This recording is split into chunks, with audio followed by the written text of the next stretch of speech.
มาพบกันอีกครั้งนะครับการออกแบบเครื่องแต่งกายในวันนี้นะกูจะไปพาไปดูโปรดักชันที่เป็นโปรดักชันต่างชาติเป็นโปรดักชันบรอดเวย์บ้างนะเด็กๆน่าจะสนใจหลังจากที่เราดูโปรดักชันละครเวทีละครทีวีไทยมาแล้วนะแต่วันนี้เนี่ยครูจะพูดในเรื่องของการออกแบบเครื่องแต่งกายละครเพิ่มเติมอีกนิดนึงนะครับ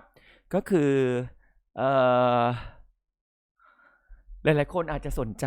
นะว่าเป็นนักออกแบบเครื่องแต่งกายสำหรับละครจริงๆแล้วมันก็ต้องมีพื้นฐานออกแบบเครื่องแต่งกายชุดปกติประวัติศาสตร์ศิลป์ประวัติศาสตร์ศิลปะประวัติศาสตร์เครื่องแต่งกายเราต้องมีความรู้เชิงประวัติศาสตร์อย่างที่ครูอารัมภบทไปในช่วงต้นแล้วบ้างนะฮะผู้ที่สนใจจะเป็นนักออกแบบเครื่องแต่งกายละครนั้นเนี่ยนอกจากจะต้องมีความรู้เกี่ยวกับการอ่านวิเคราะห์ตีความบทละครแล้วนะมันต้องมีความรู้เรื่องประวัติศาสตร์ด้วยอย่างที่ครูจิบบอกสิ่งสำคัญคือคุณต้องอ่านบทละครให้ขาดอ่านบทละครให้หมดถ้าคุณทำคอสตูมละครแล้วคุณไม่อ่านบทละครคุณจะรู้ได้อย่างไรนะว่าตัวบทละครนั้นเป็นตัวกำหนดทุกอย่างเลยฮะเป็นตัวโครงสร้างที่กำหนดโครงสร้างการทำงานทั้งหมดเสื้อผ้าหน้าผมฉากแสงสีเสียงไฟนะรูปแบบคาแรคเตอร์มาจากบทเพราะฉะนั้นลูกจะต้องอ่านบทแล้วก็วิเคราะห์ตัวละครให้ขาดบางทีดูแค่ยุคดูแค่สมัยดูแค่อายุดูแค่วัยไม่ได้มันต้องดูไปถึงแก่นเนื้อแท้ถ้ากรณีละครหนังเป็นแอบสแตรกเป็นคิวบิสเป็นอะไรที่แบบต้องการนำเสนออะไรเบื้องลึกภายในของตัวละครอาจจะต้องวิเคราะห์แล้วทำชุดออกมาตามลักษณะของตัวละครนะฮะแล้วเราเนี่ยต้องทำความเข้าใจถึงวัตถุประสงค์ของการแต่งกายเพราะว่าการแต่งกายเนี่ยมันไม่ได้เป็นคือที่เรารู้ว่าโอเคเป็นปัจจัย4ใช้ในการแค่ปกป้องร่างกายอย่างเดียวมันไม่ใช่แค่นั้น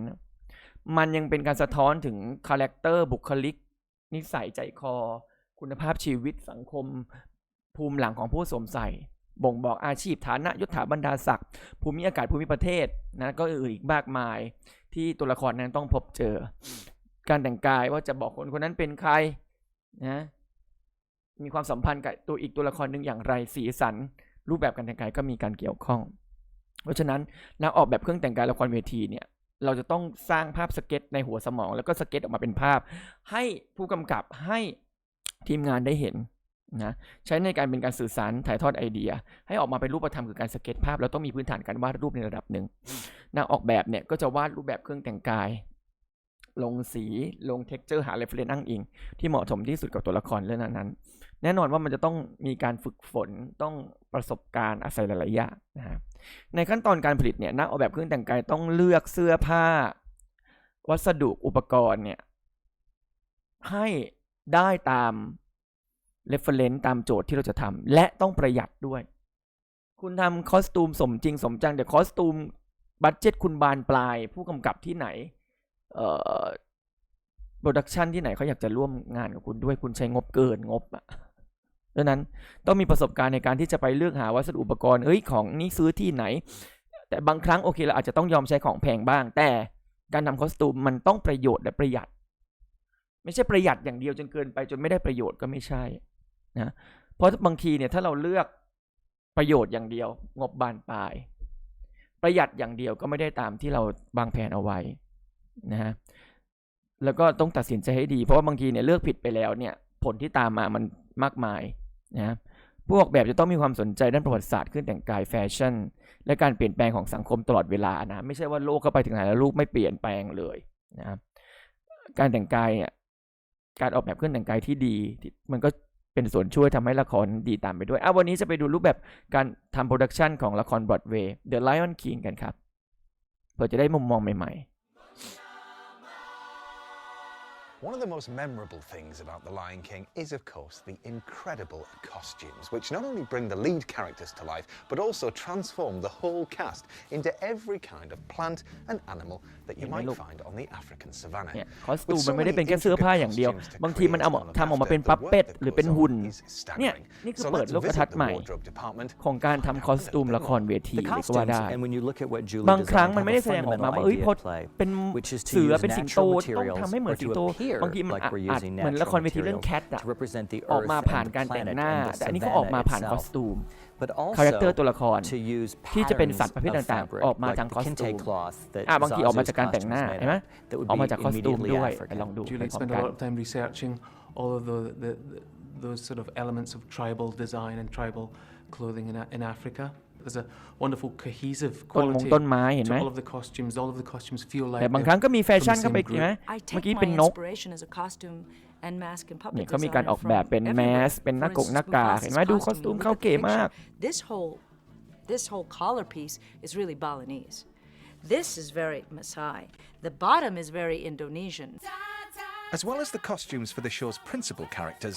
the work that goes into the ensemble's costumes is just as extensive, and we took a closer look at a few of them. This is a dancing lioness costume that used in the lioness hunt, and it's fully beaded corset. Just turn around a little bit, patience. We'll see. Put your arm up, and we've taken attention to detail all the way around with all the beads, changing colour gently, gradually. There are no sparkles or sequins or anything like that in the show. It's all a matte finish, which gives it that sort of look as if it's in the African savannah, this sort of sun-baked look. This is one of the grassland costumes used in Act 1. There's about 24 of them on all together to create the feeling of the savannah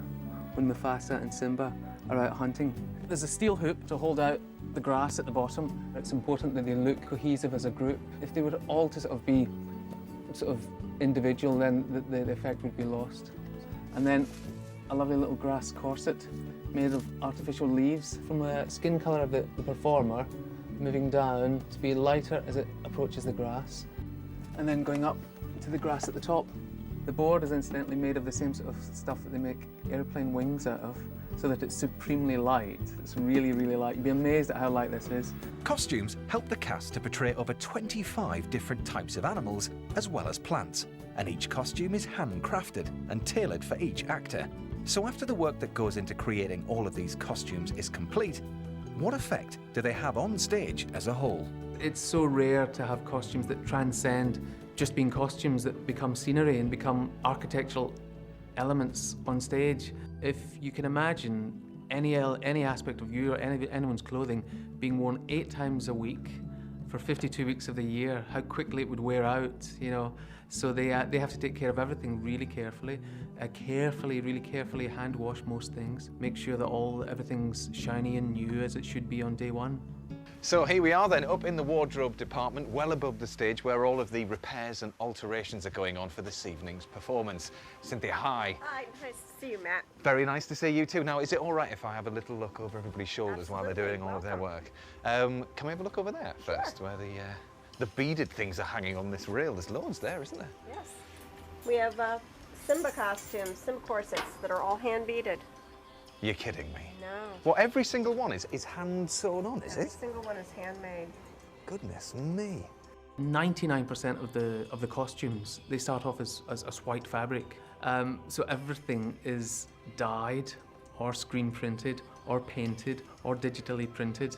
and that's an enormous job. As well as the volume of work involved, the attention to detail is also astounding. For example, every cast member's shoes are hand-painted to match their exact skin tone, and adjusted and repainted if the cast comes back from vacation with a suntan.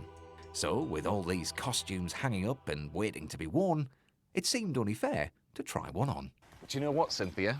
I think Zazu's costume might just fit. What do you reckon? Let's give it a try. Yes? This is the hat as well? That's the hat. Super. Well, if you'll excuse me, I'll get changed. And there you have it. What do you think? It fits perfectly. There is, of course, just one vital thing missing for Zazu, and that is the tails on the coat, which Cynthia is just going to fasten on because they're separate. But the pants and the vest are all in one, and the shirt, well, that is actually just a collar, so it keeps it nice and cool. Very easy to move in. There we are. Look, get into that Zazu position. Put the hat on.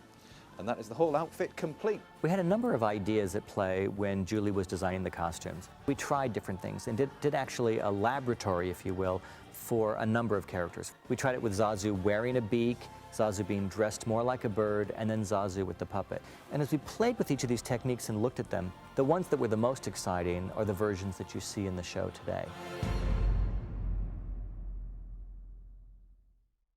เก็บโค้ดส่งฟรีได้ทั้งวันตั้ง4 รอบที่ช้อปปี้55หาไพรส์เซลช็อปเลยที่ช้อปปี้ เห็นไหมฮะทุกคนก็จะเห็นมิติของการทำงานแต่ไปเดี๋ยวจะไปดูอีกเรื่องหนึ่งนะ คอสตูมดีไซน์เรื่องบรอดเวย์เรื่อง The Little Mermaid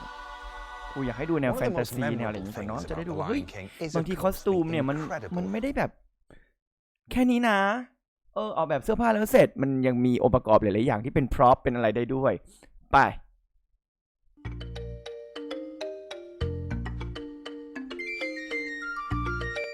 Creating the look of the mermaids by using a mermaid style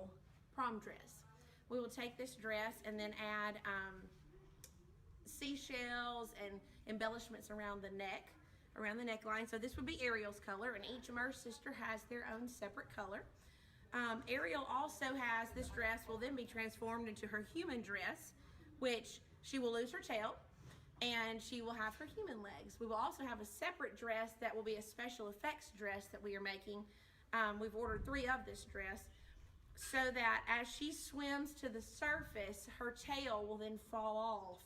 as she swims, aka flies, to the top of the theater. Her tail will fall off, revealing her human legs. So we've really had to dig into how do we create these specialized costumes that you cannot rent, because this show was just released this fall. So you cannot rent a lot of these costumes yet. So we are having to use a lot of creative problem solving to come up with various ways to make all of these transitions happen between the characters. The other characters we have ordered from dance companies, or we are renting from a company in New York, and they will actually arrive the Monday of production week. They're guaranteed to fit. We send in specific sizes and measurements, and they create the costumes just for those characters. That would be like Ariel's wedding dress and the princess outfit to match for the wedding. Chef Louie, Scuttle, who is the bird, all of those big elaborate costumes, we are renting those from New York. This is one of Ursula's tentacles that we have created out of fabric and dryer vents. She will have 5 of these that will go around her costume, which we ordered her a large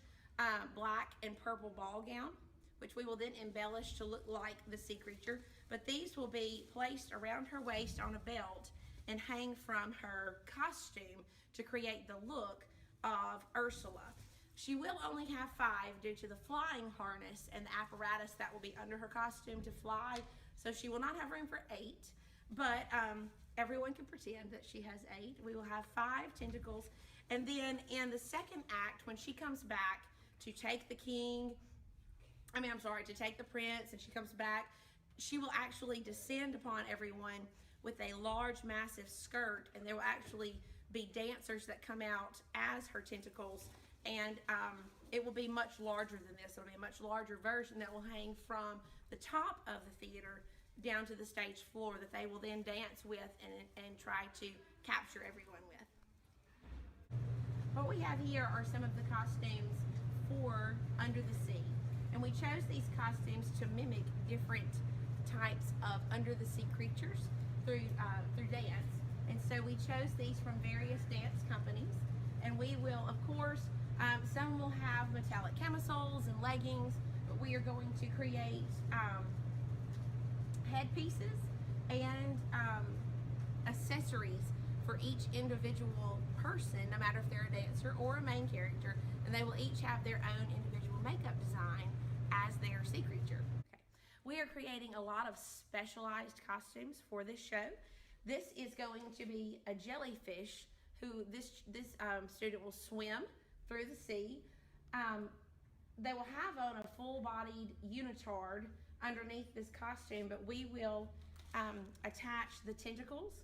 in different places to create the look of the jellyfish. And then we will also add in, I will sew in a battery-powered LED light strip that will go around each layer. And then it will also hang down with the tentacles so that she will glow as she swims across the stage.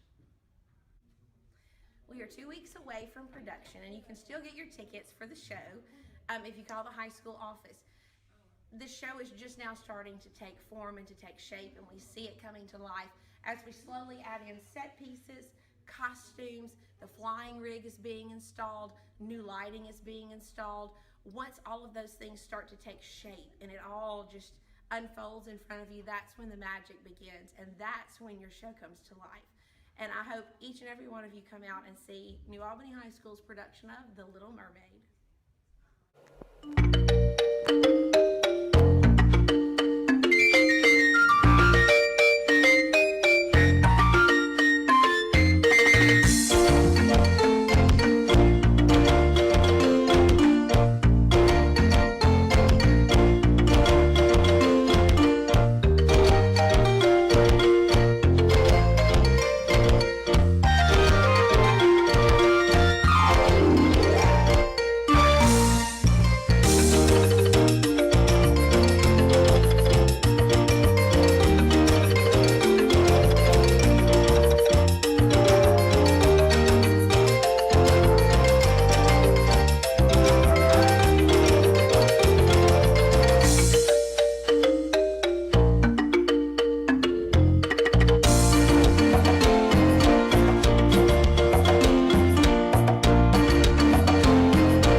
โอเคทุกคนนี่คือโปรดักชันของ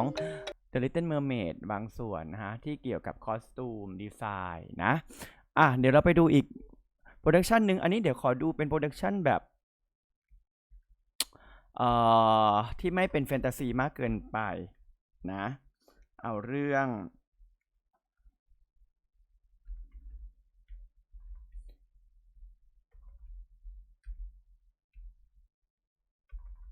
อะไรดีเดี๋ยวก่อนนะครูกำลังดีไซน์ Broadway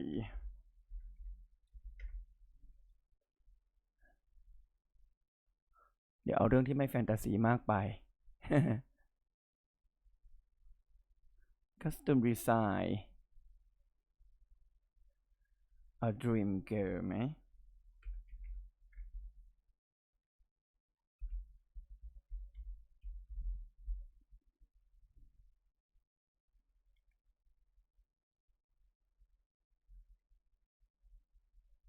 ไปดู Dream Girl แล้วกันอันนี้เป็นยุค 60 นะฮะ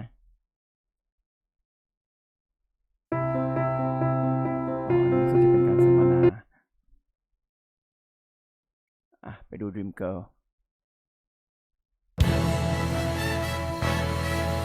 I was originally approached to do this project by Casey Nicolau, who is the director, and it's a personal favorite of mine. I had seen the original production in 1981 when it opened in New York, And it was such a powerful evening of theater and so gloriously beautiful that it's just something that has stuck with me for, 30 years now. So it's an honor to be a part of it here in London. In many ways, my task on this is to reinvent the Dreamgirls aura for a new audience, for a new generation. It's a very challenging evening for the actors, and they have many, many costumes. The Dreamgirls themselves change 16 times. You have to know how to plan getting in and out of things without exhausting everybody so they have their energy to go and deliver these amazing musical numbers written by Henry Krieger.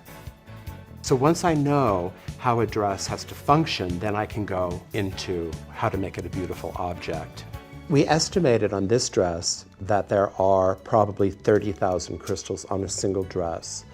In the story of Dreamgirls, they start off as young kids, and we see the journey of them becoming celebrity pop artists. The song is Dreamgirls. It's the first time where we see them performing in a lavish venue. The dress is very important because it's where they've arrived.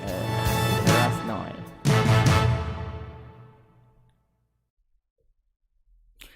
เดี๋ยวเราไปดูคอสตูมดีไซน์ภาพยนตร์ในตำนาน The Lord of the Rings กันดีกว่า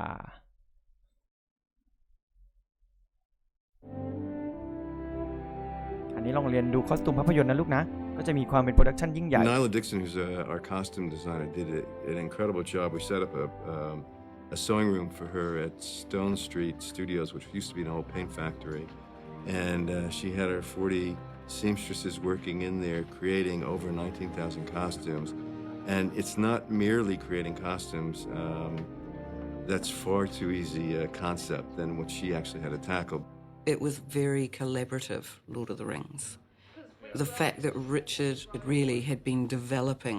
the concepts for Lord of the Rings, a lot of things were already in train before the wardrobe department ever showed up on the doorstep. I would say it probably took me a good 3 months to actually get how huge and complex this was. Because when I stepped on board, I don't think even I, who'd been doing, quite big costume shows for quite a while, I don't think we'd grasped it on any level. In an incredibly short period of time, you have to try and absorb an incredible amount of information. As you can see, there's a few frocks in this wardrobe department. The very first thing that you have to do is you've got to break out that script and work out how many costumes are going to be required. So that meant that we had to make the lead actor's costume 10 times, and then we had to make the body double's costume 10 times, and then we had to make the mini-me costume 10 times, and then we had to make the stunt double costume 10 times. So there are about 40 costumes of that one design. What I tend to do is you're always thinking about it. And the breakdown of the script, the budgeting of it, the costumes are moving through your mind all through that time. And there'll be little doodles appearing here and there, and you'll break away from the figures to do some of the research. I looked at every Tolkien book there was. All of John Howe and Alan Lee's illustrations. They suggest rather than say. So my role was to take that suggestion and say what they were wearing. The jacket, the shirt, and the trousers last night. On this one. Everything about the Hobbits, descriptive-wise, was these very country, and I wanted to use a lot of that sort of 18th century design style, the little frock coats, the waistcoats, all of those things that are really quite English. And that naturally, with these big feet, took me to the idea of chopping off their trousers so that they're kind of wearing these wacky little half-mast pants. When it came to the character Frodo, I wanted to separate him out and make him seem a bit more of a young gentleman. So in that sense, we dressed him in velvets. but still had all the rougher elements that the hobbits had in general. It absolutely made me feel more like a hobbit, especially with the feet on and the wig. It had that hobbit image. So the clothes were kind of essential, and you know, it would be the first thing I'd put on in the day that would begin my process into being a hobbit. The Aragorn costume, we workshopped that one so much with Vigo. Nyla was wonderful in that she allowed me to be part of that process, you know, so that we could give the character and give Peter something first and foremost that visually appealed to him and felt right, but for me was comfortable. We put a lot of detail into this because the idea is that for the character, for Vigo as an actor, as he puts on this costume, layer by layer, he is putting on that character. And that, to me, is a really essential part of being a costume designer, that you can aid a performer in becoming that character for a day. The idea was that this was a man of great travel, so it needed to be very flexible, and it needed to look like this guy had slept in any cave or crevice and travelled great distances. Viggo Mortensen, who played this character, really was into this idea that he himself had repaired it when it starts to sort of come apart. It's got certain sort of medieval ideas in this attached sleeve, which I actually think is a very practical thing as well. I mean, if it gets too hot, if it's summer and this person's travelling, it does have the idea behind it that this can be detached and then just whipped back on. It was a choice of mine to go for this really beautiful green, which a lot of discussion about this costume is it's black. Well, it's not, let me tell you. This is a beautiful licorice green colour. We thought it was really important to have some pieces on him that told a different story to this rough, travelling, fighting man. And it's in places like this that we felt that we could just slip in the sense that he came from or was given things that were much more regal. With the elves, I wanted the Rivendell elves to feel different to the Lothlorien elves. How we went about that was a slight colour shift. There's a bit more colour around the Rivendell elves than there are the Lothlorien elves. And other than that, the design ethic of both is very similar. What I was looking for was the sense that these people were not of this earth, this Middle Earth. You wanted the sense that these people sort of floated through the landscape. So I hung all the elf costumes off the tops of their bodies, so giving them as much length as I possibly could to accentuate this idea that these elves were much taller than man. Galadriel is the ultimate elf. She is our most white, our most beautiful, our most elegant, and most of Kate's dresses have this very, very slight drape around the neckline. Again, these really huge sleeves, again, a lack of jewellery other than what are considered important pieces to the story.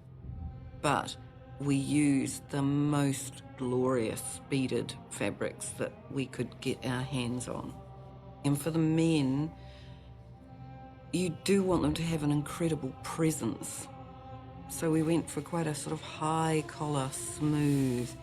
hanging in these huge sleeves, that the idea when they lifted up their arms that they would fall back, and under the sleeves are these really beautiful brocades that have got quite a lot of metal thread in them, which of course gives you that fabulous glisten. I wanted a relationship between the elven costumes and the wizards, because I think there is a relationship between those two. With Saruman, I wanted to create the sense this is the head of this order. I wanted a grandness, and I also wanted him to have the stature of an elf. This is the costume of Saruman the White, who was played to perfection by Christopher Lee. The concept behind this costume was to give it as many textures as we possibly could, because when you've got a character who's called Saruman the White and he's going to be in white robes. We needed to get some sense of definition happening to that costume. And so the way we went about it was to use different textures in the fabrics themselves. So whether it's the linens in this underneath piece, these incredible brocades here, and then we went to a silk, which has got quite a lot of pattern in it. And a lot of these sorts of things don't come up on camera in a huge way, but what they do is they just give it much more life. It's also slightly worn. It wouldn't be brilliant, glowing white. It couldn't be after thousands of years, or hundreds of years. So they were very clever there. They said it must look not exactly shabby, but worn. We've really aged this costume down. It's quite extreme at times. You know, like we've actually sort of put quite a bit of life into that breakdown. You can see, you know, it's starting to get ever so slightly threadbare in places. And again, looking for elements that were going to create that sense of age. He's been a wizard for a long time. It would be wise, my friend. Tell me, friend, when did Saruman the Wise abandon reason for madness? There's a lot of drawings of Gandalf. In fact, he is the one who appears in more images than anyone else in the most defined way. In the discussions with Peter, Peter constantly referred to a drawing of John Howes, and I went, why don't we see if we can make this come off the page? The actual gown of Gandalf came together really easily. There's lots of hand stitching on it. There's lots of men's in it. The idea was that this man needed to look like he never took this costume off. You know, we liked that idea of bits of twig and leaf caught up in it. I was always concerned that there should be mud on the fringes of the long robe, and if he'd been riding, that there should be splattered mud further up the costume. Then we began work on this hat. Now, I have this fabulous milliner who works with me, Hayley May. So we developed it to a point where Pete felt that we were, you know, we all were feeling that we were getting there, and waited for Ian McKellen to arrive. I mean, I can still remember the look on Ian's face as the hat was handed to him. I mean, he's such a fabulous man, and there was just this imperious kind of, like this. And then he popped it on his head, and it's one of those magical moments where even Ian himself had to admit that suddenly Gandalf was in the room with us. Just because that was her intent, is to make this, forget any other movies that she's done, forget whatever movies you've done. You're here, you're playing this character, let's make this work, and let's make it look interesting as well. And she did that.